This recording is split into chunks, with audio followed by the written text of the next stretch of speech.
On ne peut pas aussi non plus savoir exactement prononciation du nom de Dieu parce que il n'a plus été prononcé depuis Shimon HaTzadik, qui était le huitième grand prêtre du deuxième temple de Jérusalem, la construction du deuxième temple de Jérusalem, qui se situe à peu près dans le troisième siècle avant Jésus-Christ.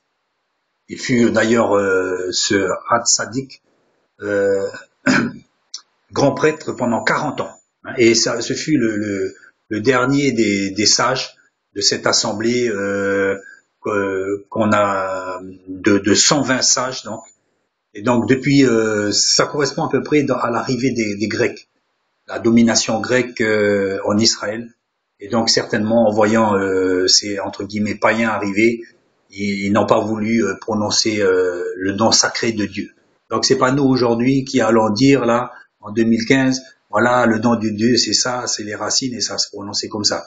Là c'est vraiment une pure de temps, d'autant plus que on ne peut pas chercher Dieu avec la science et la connaissance. Euh, Trop d'études fatigue la tête.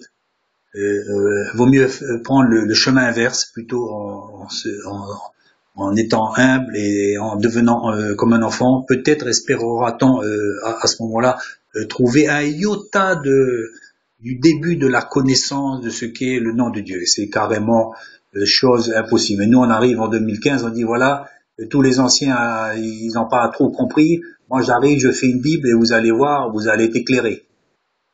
Et c'est moins rigolé, quoi.